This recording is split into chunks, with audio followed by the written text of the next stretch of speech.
혹시 며느리나 사위에게 금융정보 제공 동의서를 받아야 해서 기초생활수급 신청을 망설이셨나요? 금융정보 제공 동의서는 의료급여 신청 시에만 필요하다는 거 알고 계셨나요? 당신에게 꼭 필요한 복지 정보를 전해드리는 복지사 당필복입니다. 오늘은 2025년 기초생활수급자 신청 방법에 대해 자세히 안내드리겠습니다. 물가는 오르고 경기는 점점 안 좋아지고 자영업자 폐업률도 10년 만에 최고치를 기록했습니다. 경제적으로 어려움을 겪는 분들이 점점 늘어나고 있는 요즘, 다행히도 우리나라는 다양한 복지 정책을 통해 어려운 분들을 돕고 있습니다. 그 중에서도 대표적인 제도가 바로 기초생활수급자 지원 제도입니다. 2025년부터는 기준 중위소득이 인상되고 조건도 완화되어 더 많은 분들이 이 혜택을 받을 수 있게 되었습니다. 기초생활수급자 제도는 국민기초생활보장법에 근거하여 생활이 어려운 분들에게 최소한의 생활을 국가가 보장해주는 제도입니다. 이 제도는 4가지 급여로 나뉘는데요. 먹고 사는데 필요한 생활비를 현금으로 지원하는 생계급여, 병원 진료 시 의료비를 감면하여 부담을 줄여주는 의료급여, 집 임대료 혹은 집이 자가일 경우 주택 수리비를 지원하는 주거급여, 초등학생, 중학생, 고등학생의 학비와 교재비 등을 지원하는 교육급여, 4가지 급여를 모두 받아야만 기초생활수급자가 되는 것은 아닙니다. 상황에 따라 1가지 급여만 받을 수도 있고 3가지 급여만 받을 수도 있습니다. 예를 들어 의료급여 기준은 초과하지만 생계급여와 주거급여 기준에 충족한다면 생계급여와 주거급여 2가지 급여만 받을 수 있는 것입니다. 2025년에는 기초생활수급자 선정 기준이 완화되어 혜택 대상자가 확대되었습니다. 가장 큰 변화는 기준 중위소득이 인상되었다는 점입니다. 2025년 기준 중위소득은 1인 가구 기준 239만 2013원, 4인 가구 기준 609만 7773원입니다. 급여별 선정 기준은 다음과 같습니다.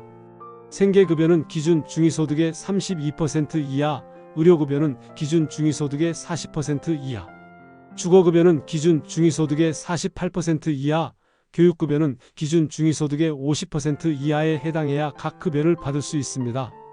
위에서 말씀드린 대로 생계급여는 기준 중위소득의 32% 이하여야 생계급여를 지원받을 수 있는데요. 생계급여에 선정이 되면 1인 가구는 76만 5,444원, 2인 가구는 125만 8,451원, 3인 가구는 160만 8,113원, 4인 가구는 195만 1,287원을 지원받을 수 있습니다. 의료급여는 기준 중위소득의 40% 이하에 해당한다면 의료급여 지원을 받을 수 있습니다. 1종과 2종으로 나누어 혜택이 다른데 수급권자에 해당하면 기본 2종으로 혜택을 받을 수 있습니다. 1종과 2종 모두 병원 입원 및 외래 진료 시 본인 부담금이 없거나 소액을 부담하게 됩니다. 1종의 경우 매달 건강생활유지비로 12,000원 입금이 됩니다. 주거급여는 기준 중위소득의 48% 이하에 해당한다면 주거급여 지원을 받을 수 있습니다. 임차가구는 지역별 기준으로 임대료를 적용해 금액이 다소 차이가 있습니다.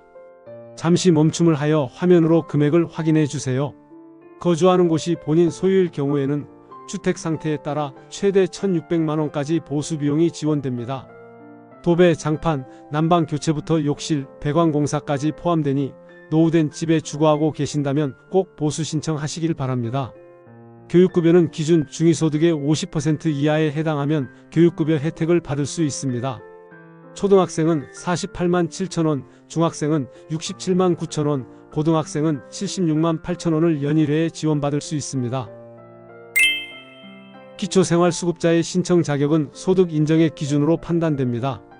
소득 인정액이란 실제로 버는 소득과 재산을 소득으로 환산한 금액 이 2가지를 더한 금액입니다. 소득 평가액은 근로소득, 사업소득, 연금, 이자 등이고 재산의 소득 환산액은 부동산, 자동차, 예금 등 자산을 월소득으로 환산한 금액입니다. 기본재산액은 기본적인 생활을 유지하는 데 필요하다고 인정되어 소득 환산액에서 제외되는 재산가액을 말합니다. 서울은 9,900만원, 경기도는 8천만원, 광역시 세종 창원은 7,700만원, 그의 지역은 5,300만원이 공제됩니다. 그러니까 이 금액 이하로 재산을 보유하고 계시다면 재산이 없는 것으로 계산을 해주는 것입니다. 2025년 부양의무자의 소득 기준이 완화되어 복지 사각지대가 많이 해소되었습니다. 주거급여와 교육급여는 부양의무자가 이미 폐지되었으며 부양의무자 기준은 생계급여와 의료급여만 적용이 되는데요.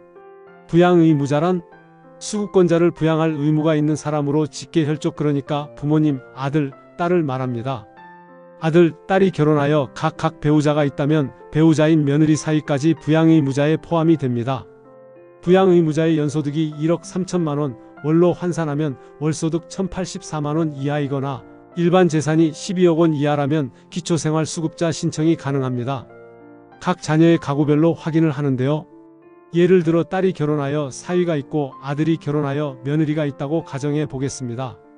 딸과 사위의 소득 합이 월 1,084만원 미만이고 재산이 12억 이하. 아들과 며느리의 소득 합이 월 1,084만원 미만이고 재산이 12억 이하라면 기초생활수급자 신청이 가능합니다. 온라인 신청은 복지로 홈페이지 또는 복지로 어플에서 신청 가능하고, 오프라인 신청은 반드시 주거하는 해당 거주지 관할 읍면동 주민센터 방문 신청 가능합니다. 신청 후에는 소득재산조사 과정을 거치는데 대략 30일에서 60일이 소요됩니다. 수급자로 선정되면 결정 통지서를 받고 매월 20일 본인 계좌로 입금이 됩니다. 내가 5월에 신청을 했고 7월에 수급자로 선정이 되었다면 소급 적용되어 5월 급여부터 지급받을 수 있습니다. 마지막으로 꼭 기억하셔야 할 팁을 안내해 드리겠습니다. 금융정보 제공 동의서는 의료급여 신청 시에만 필요합니다. 생계급여, 주거급여, 교육급여는 금융정보 동의서가 필요하지 않으니 며느리나 사위에게 금융동의서를 받기 어려워서 신청을 망설이셨던 분들은 지금이라도 생계급여, 주거급여 꼭 신청해 보시길 바랍니다. 당신의 삶에 조금이나마 도움이 되길 바랍니다.